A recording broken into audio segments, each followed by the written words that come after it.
الحمد لله رب العالمين والصلاة والسلام على سيد المرسلين أما بعد فأعوذ بالله من الشيطان الرجيم بسم الله الرحمن الرحيم پڑھیے الصلاة والسلام عليك يا رسول الله وعلى آلك وأصحابك يا حبيب الله الصلاة والسلام عليك يا نبي الله وعلى آلك وأصحابك يا نور الله۔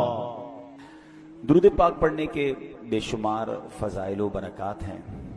اللہ پاک کے آخری نبی رسول ہاشمی صلی اللہ تعالی علیہ وآلہ وسلم نے نماز کے بعد حمد و ثنا اور درود شریف پڑھنے والے سے فرمایا، دعا مانگ قبول کی جائے گی، سوال کر دیا جائے گا۔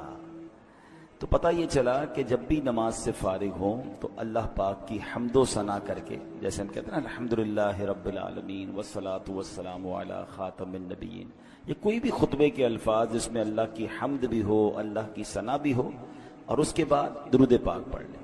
یعنی یہ اگر آپ نے نماز کے بعد کام کر لیا اور اب دعا مانگیں تو کیسی قبول ہوتی ہے کہ نبی پاک نے کیا فرمایا کہ دعا مانگ قبول کی جائے گی، سوال کر دیا جائے گا۔ تو یہ خاص پھر قبولیت کا وقت ہو جاتا ہے۔ اور ویسے بھی جمعہ کا دن ہے، آج مبارک دن ہے، اور ہم کوشش کرتے ہیں کہ ہر جمعے کو یہ حدیث پاک ایک بار پھر سن لیا کریں کہ اللہ کے نبی علیہ الصلوۃ والسلام نے فرمایا، جس کا مضمون ہے کہ جو کوئی شخص جمعہ کے دن مجھ پر 200 بار درود پاک پڑھے، اس کے 200 برس کے گناہ معاف کر دیے جاتے ہیں۔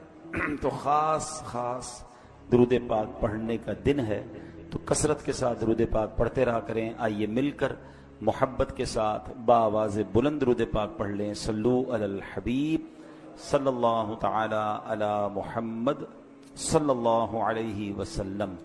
دعائیں ہوتی ہیں مقبول اس وسیلے سے، خدا کی خاص عنایت درود پاک سے ہے۔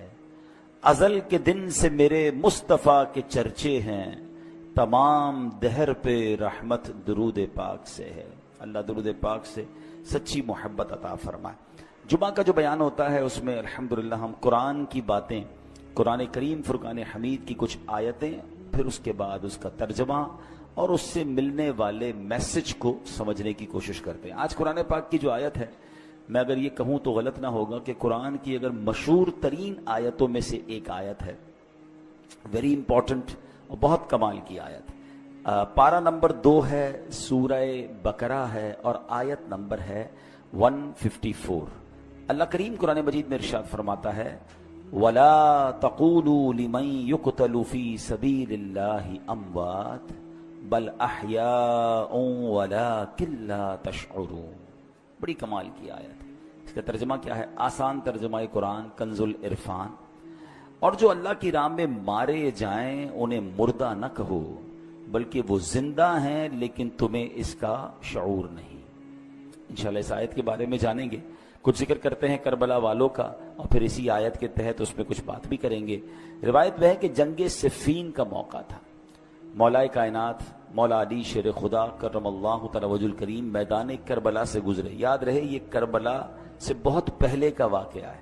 امام حسین کی جب شہادت ہوئی تو مولا علی تو پہلے ہی شہید ہو چکے تھے، تو یہ بہت پہلے کا واقعہ۔ اسی مقام سے ایگزیکٹلی اس میدان سے جب حضرت علی گزرے تو آپ نے وہاں نماز فجر ادا کی اور اس کی مٹی کو اٹھا کر سونگھا، اور پھر درد بھرے لہجے میں کہا، یہ وہ جگہ ہے جہاں ایک جماعت شہید کی جائے گی، وہ سب کے سب بغیر حساب کے جنت میں داخل ہوں گے۔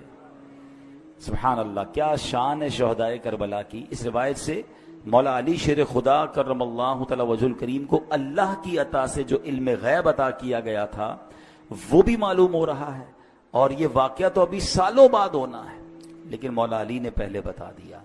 چاہیں تو اشاروں سے اپنے کایا ہی پلٹ دیں دنیا کی، یہ شان ہے خدمت گاروں کی، تو سرکار کا عالم کیا ہوگا۔ اچھا، یہاں یہ بھی پتا چلا کہ اس میدان پہ کربلا والے امام حسین اور ان کے خاندان والے آئیں گے، شہید ہوں گے، اور سب کے سب بلا حساب جنت میں جائیں گے۔ یہ بھی ان کا مقام پتا چل رہا ہے۔ اب آتے ہیں آیت کریمہ کی طرف۔ اب کربلا میں شریک ہونے والے خوش نصیب حسینیوں کے بڑے بڑے فضائل ہیں. ان میں بعض تو صحابہ تھے، اور ہمارا سچا پکا عقیدہ ہے کہ ہر صحابی جنتی ہے.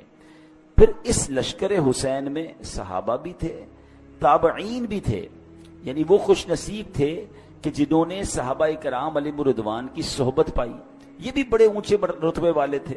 پھر ان کا امام عالی مقام امام حسین کے ساتھ کربلا میں شریک ہونا، آپ پر اپنی جانیں قربان کرنا، یہ ایک اور عظیم فضیلت بنتی ہے.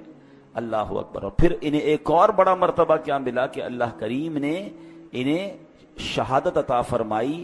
شہادت بہت بلند مرتبہ ہے، جیسا کہ ہم نے بھی قرآن پاک کی آیت میں سنا، وَلَا تَقُولُوا لِمَن يُقْتَلُ فِي سَبِيلِ اللَّهِ أَمْوَاتٌ بل احیاء ولکن لا تشعرون. اور جو اللہ کی راہ میں مارے جائیں انہیں مردہ نہ کہو، بلکہ وہ زندہ ہیں لیکن تمہیں اس کا شعور نہیں. اب ذرا غور کیجئے، شہیدوں کی شان کیسی نرالی ہے. آدمی راہ خدا میں جہاد کرتے ہوئے لڑتے ہوئے مارا گیا، وفات ہو گئی، سر کٹ گیا، روح بدن سے نکل گئی، اسے کفن پہنایا، اس کی نماز جنازہ پڑھی، قبر میں اتارا، ظاہری آنکھیں دیکھ رہی ہیں کہ جناب آدمی کا انتقال ہو گیا ہے، مگر قرآن کیا کہہ رہا ہے؟ فرمایا خبردار یہ شہید ہیں، انہیں ہرگز مردہ نہ کہو بلکہ یہ زندہ ہیں، تمہیں شعور نہیں ہے. ہے نا عجیب بات؟ بھائی آنکھیں کہ دیکھ رہی ہیں کہ انتقال ہو گیا ہے، کفن پہنایا، جنازہ ہوا، قبر میں اتار دیا.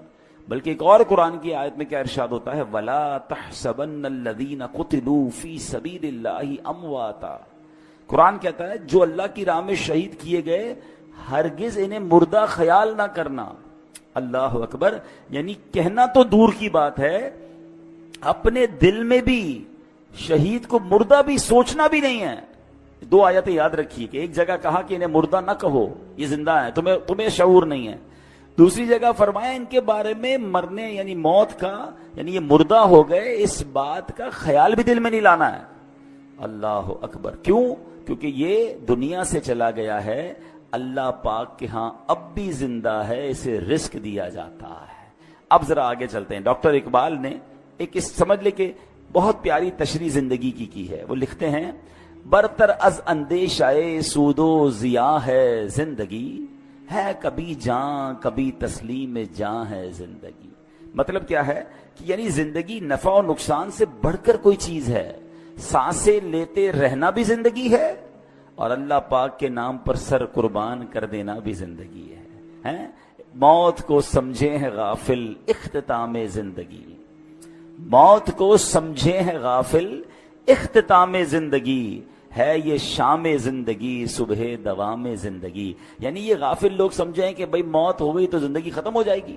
نہیں، بلکہ موت زندگی کا اختتام نہیں ہے. ہاں، موت ایک موڑ ہے جہاں سے بندہ فانی زندگی سے نکل کر دائمی اور حقیقی زندگی کا آغاز کرتا ہے. اور یہی ہمارا عقیدہ ہے. ہم اس دنیا میں ایک فانی زندگی گزارنے آئے ہیں. اصل تو جو دائمی ہماری زندگی ہے، ہمیشہ رہنے والی زندگی ہے، جو لمبا عرصہ رہنا ہے، وہ تو آخرت کا ہے. یہاں تھوڑا ٹائم آئے ہیں. پرابلم پتہ کیا ہے کہ ہم اس تھوڑے ٹائم کی فکر زیادہ کر رہے ہیں، اور جو بڑا ٹائم ہے اس کی فکر چھوڑ دی ہے. مثال کے طور پہ آپ دیکھیں نا کہ کچھ لوگوں سے پوچھا جائے کہ یار میں نے ایک جگہ، اب مثال کے طور پہ آپ جاتے ہیں کہیں ٹریول پہ جاتے ہیں 1 مہینے کے لیے، 15 دن کے لیے، تو آپ 15 دن 1 مہینے کے لیے جا کر وہاں گھر تو نہیں خریدتے نا. آپ کرائے کا گھر لے لیں گے، آپ ہوٹل میں رہ لیں گے، ٹھیک ہے نا. 1-2 بیگ ساتھ لے جائیں گے، پورا گھر اٹھا کے تو نہیں لے جائیں گے. کیوں؟ آپ کہیں گے واپس تو یہیں آنا ہے نا. اصل تو میرا گھر یہ ہے، میں تو ٹریولر کی حیثیت سے، بندہ کرائے کے گھر میں زیادہ خرچ نہیں کرتا. کہتا ہے گھر کرائے کا ہے، اتنا سارا اس کے اوپر لگا دوں گا، میرا تھوڑی ہے، میرے تو چھوڑ کے چلے جانا ہے، کچھ عرصے کے لیے آیا ہوں. کراچی میں بھی کچھ لوگ ایسے ہوتے ہیں جو دیگر شہروں سے جاب کرنے آتے ہیں، کاروبار کرنے آتے ہیں، مگر اصل ان کا دھیان کیا ہوتا ہے کہ میری فیملی گاؤں میں ہے یا فلاں علاقے میں ہے، میں نے وہاں جانا ہے، میں نے گھر بھی بنانا ہے تو وہاں بنانا ہے، کیونکہ میرا مستقل ٹھکانہ یہ نہیں ہے. دنیا میں یہ ساری لاجک سمجھ آتی ہیں، مگر یہ کیوں نہیں سمجھ آتا کہ ایکچولی یہ پوری دنیا ہی میرا ٹھکانہ نہیں ہے. میں یہاں مسافر کی حیثیت سے ہوں. کوئی 50 سال کے لیے آیا ہے، کوئی 60 سال کے لیے آیا ہے، کوئی 70 سال کے بعد چلا جائے گا. ماں باپ کی دعا لگ گئی تو 80-100 سال اس کے بعد تو چلا ہی جائے گا نا. وہاں 25-50-100 سال کی کہانی نہیں ہے. ذرا سمجھیے، حضرت آدم سے لے کر آج تک لوگ قبروں میں جا رہے ہیں. کہاں ہیں وہ؟ بتائیے نا، کہاں ہیں؟ قبروں میں ہے نا. ہزاروں سال ہو گئے، ہزاروں سال سے قبر میں ہے کوئی بندہ، تو بتاؤ دنیا میں تو 60-70 سال رہا، قبر میں ہزاروں سال سے ہے، تو اس کا مطلب بڑا ٹھکانہ تو قبر تھا۔ گھر کی فکر زیادہ ہونی چاہیے تھی، قبر کی زیادہ ہونی چاہیے تھی۔ میں اور آپ مریں گے، وی ڈونٹ نو کہ کب تک قیامت آئے گی، بھائی پتہ نہیں 500 سال، 1000 سال، 2000 سال میں نے قبر میں رہنا ہے۔ اور قبر ایک باکس کا نام نہیں ہے۔ یہ غیر مسلموں کا عقیدہ ضرور ہوتا ہوگا کہ جناب بندہ قبر میں جائے اور اس کے بعد اس کا فنش سب ختم، نہیں، ہمارا ایمان ہے کہ قبر میں حساب سوال بھی ہوں گے، قبر میں جناب عذاب اور جزا ہوگی۔ نبی پاک علیہ الصلوۃ والسلام نے واضح طور پر فرمایا، میرا ایمان، میں نے کلمہ پڑھا ہے اپنے نبی علیہ السلام کا، ان کا فرمان میرے لیے آخری دلیل۔ میرے آقا فرماتے ہیں جس کا مضمون ہے قبر دو طرح کی ہوتی ہے۔ قبرستان جاتے ہیں نا، قبرستان میں اوپر سے قبریں ایک جیسی دکھتی ہیں، ہاں وہ ایک جملہ ہے نا محاورہ، قبر کا حال مردہ جانتا، بالکل ٹھیک ہے۔ آپ مثال کے طور پر ڈیفنس میں چلے جائیں یا کسی ایسی سوسائٹی میں جائیں کہ جس سوسائٹی میں سوسائٹی والوں نے ایک جیسے بنگلے بنائے ہوں، تو آپ کیا کہیں گے، یار بنگلے دیکھ کے تو پتہ ہی نہیں چلتا اندر امیر کون ہے غریب کون ہے۔ پاکستان میں تو خیر اب ہر اسٹائل کا گھر دیکھ کر اندازہ ہو جاتا ہے۔ اگر آپ UK جائیں یا بیرون ملک میں کئی ایسے ملک ہیں جہاں سب گھر ایک جیسے ہوتے ہیں، اندر رہنے والے کا پتہ ہی نہیں چلتا کہ اس میں سے امیر کون ہے غریب کون ہے، کیونکہ سب کے گھر ایک جیسے ہیں۔ بالکل اسی طرح قبرستان ہوتا ہے، سب کی قبریں اوپر سے ایک جیسی دکھتی ہیں، مگر ہمیں نہیں پتا کہ کس کی قبر میں عذاب ہو رہا ہے، کس کی قبر جنت کا باغ بنی ہوئی ہے۔ میرے نبی علیہ الصلوۃ والسلام نے فرمایا نا کہ قبر دو طرح کی ہوتی ہے، دیر از نو تھرڈ آپشن۔ ہاں ایک اور بات سمجھیے، کراچی کی بات کر لیتے ہیں۔ کراچی میں رہنے کے کتنے سارے آپشنز ہیں، کتنی ساری کیٹیگریز بنتی ہیں۔ اگر غور کریں، کچھ لوگ ہیں جو روڈ پہ سوتے ہیں، غریب ہیں بیچارے، گھر نہیں ہے، ایسے بھی آپ کو لوگ کراچی میں ملیں گے۔ کچھ لوگ ہیں جو بیچارے جھونپڑیوں میں رہتے ہیں، ان سے اوپر ہیں مگر بہت غریب ہیں، بیچارے جھونپڑیاں بنا کے رہتے ہیں۔ اور اوپر جائیں تو کچھ لوگ ہوں گے جو غریب علاقوں میں رہتے ہیں، جس کو ہم لوور کلاس کہتے ہیں، ٹھیک ہے۔ پھر اس کے بعد اس سے تھوڑا سا بہتر علاقہ آ جائے گا تو اس کو لوور مڈل کلاس کہتے ہیں، ٹھیک ہے۔ پھر اس کے بعد مڈل کلاس کے علاقے آتے ہیں، اوپر چلیں تو اپر مڈل کلاس ہے، پھر اس کے بعد اپر کلاس ہے، اور آگے جائیں تو کہتے ہیں ایلیٹ کلاس ہے۔ یہ کتنے کیٹیگری بن گئی ہے۔ کراچی میں میرے حساب سے 15 لاکھ کے گھر میں بھی کوئی رہتا ہے اور 150 کروڑ کے گھر میں بھی کوئی رہتا ہوگا، کتنا فرق ہے نا۔ تو کیٹیگریز ہیں، مگر قبر میں دو ہی کیٹیگریز ہیں، یہ سمجھنا ہے۔ نبی پاک نے فرمایا دو کے علاوہ تیسری نہیں ہے، قبر دو طرح کی ہوتی ہے۔ اب میں نے اور آپ نے چوز کرنا ہے اسی زندگی میں لائف اچھی گزار کر کے ان دو میں سے کون سی کیٹیگری میں جانا ہے۔ آقا فرماتے ہیں یا تو جنت کے باغوں میں سے ایک باغ ہوتی ہے یا تو دوزخ کے گھڑوں میں سے ایک گھڑا۔ اب پلیز اس بات کو ریئلائز کیجئے، میں ادھر ہمیشہ نہیں رہوں گا، میرا پہلا ٹھکانہ قبر ہے، وہ تو اچھی بنے، دو میں سے ایک ہی بنے گی نا، یا تو جنت کا باغ یا جہنم کا گھڑا۔ فیصلہ کیسے ہوگا؟ فیصلہ اس لائف سے ہوگا کہ جو دنیا میں 50 60 70 سال گزار کر لائے وہ ایسی گزاری کہ اللہ راضی، اس کی حبیب راضی، تو پھر تو جنت کے مزے ہیں قبر میں، پھر تو ٹینشن ہی نہیں ہے۔ حدیث پاک کے ایک الفاظ ہیں بڑے پیارے ہیں کہ جب اللہ کا نیک بندہ قبر میں جاتا ہے نا، جس سے رب راضی ہو، تو پتہ ہے اس کو فرشتے آ کے کیا کہتے ہیں؟ نم کا نومۃ العروس، سو جا کہ جیسے دلہن سوتی ہے، سکون سے، ہاں جنت کی کھڑکی کھل جائے اور وہ مزے میں۔ لیکن اللہ جس سے ناراض ہوا، نبی پاک علیہ الصلوۃ والسلام کی احادیث میں مضمون ملتا ہے، میرے آقا نے نا دونوں ہاتھ ملا کر بتایا کہ بے نمازی کو قبر ایسے دبائے گی کہ اس کی پسلیاں ٹوٹ پھوٹ کر ایک دوسرے میں پیوست ہو جائیں گی۔ آج کل عید کے دنوں میں یا کبھی دوست کوئی ملے ذرا جاندار قسم کا، زور سے دبا دے تو چیخ نکل جاتی ہے، تو جب قبر دبائے گی نا تو نبی پاک نے یہ فرمایا۔ اب یہ تو صرف بے نمازی کی سزا ہے، سود خور ہے، ظلم کرنے والا ہے، قتل کرنے والا ہے، زیادتی کرنے والے ہیں، اللہ کو ناراض کرنے والے کام چھوڑ دیں، ہم یار ہمیشہ نہیں رہیں گے، اس بات کو سمجھ جائیں۔ میں پھر یہ شعر سناتا ہوں، کیا کمال کی بات ہے، اللہ کرے سمجھ آ جائے۔ موت کو سمجھے ہے غافل اختتام زندگی، ہے یہ شام زندگی صبح دوام زندگی۔ اصل زندگی تو اس زندگی کے بعد شروع ہونی ہے۔ میں یہاں، اچھا میں اور آپ یہاں پر آئے پھر کیوں ہیں بھائی؟ ہم ایک ٹیسٹ دینے آئے ہیں، پلیز ٹرائی ٹو انڈرسٹینڈ۔ آپ سب نے ٹیسٹ دیے ہوں گے، آپ میں سے کوئی اسکول کا ٹیسٹ دیا ہوگا، کسی نے مدرسے کا دیا ہوگا، کسی نے کالج کا دیا ہوگا۔ ٹیسٹ روم میں ہمارا فوکس کیا ہوتا ہے؟ پیپر ٹھیک ہو جائے. کوئی اور کام نہیں کرتے, ادھر جا کے کوئی سوتا نہیں ہے تکیہ لے کے کہ بھائی چلو 3 گھنٹے کا پیپر ہے 2 گھنٹے سو جاؤں اور اس کے بعد آدھا گھنٹہ کھیل کود کر لوں, آخری آدھا گھنٹہ دیکھ لوں گا, اتنی دیر میں 2 گھنٹہ بچ جائے گا, چلو بھائی پیپر واپس کرو.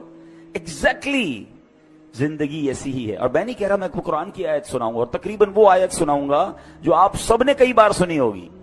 وہ کون سی آیت ہے؟ اللہ قرآن میں فرماتا ہے الذی خلق الموت والحیات لیبلوکم ایکم احسن عملا.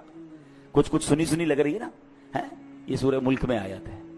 اللہ کیا فرماتا ہے؟ ہم نے موت اور زندگی کو اس لیے پیدا کیا کہ دیکھیں تم میں سے کون اچھے عمل کر کے آتا ہے. یعنی اٹ مینس مجھے اور آپ کو بھیجا گیا ہے, اور اب واپس جب جائیں گے نا تو پھر چیک کیا جائے گا کہ کون اچھے عمل کر کے لایا. دیٹ از دا ریزن, اس لیے آیا ہوں میں یہاں پر. نہیں مگر یہاں تو قبر کی فکر ہی ختم, موت کی تو بات ہی کوئی نہیں کرتا نا. مرنے کی بات نہ کرو بھائی, کوئی اور بات کرو. پلاننگ بتاؤ اگلے 5 سال بعد کیا کرنا ہے, 10 سال بعد کیا کرنا ہے, اگلا فیوچر کیا ہوگا, دنیا میں کیا دیکھنا ہے. اچھا میرے اللہ نے دنیا بھی بڑی اچھی بنائی ہے, ہمیں دنیا میں انجوائے کرنے سے منع نہیں کیا, ہمیں کھانے پینے گھومنے پھرنے فیملی کو ٹائم دینے سے منع نہیں کیا, مگر اس میں کنڈیشن ایک ہی رکھی گئی ہے, یہ سب کام کرنے ہیں حرام کام سے بچ کر.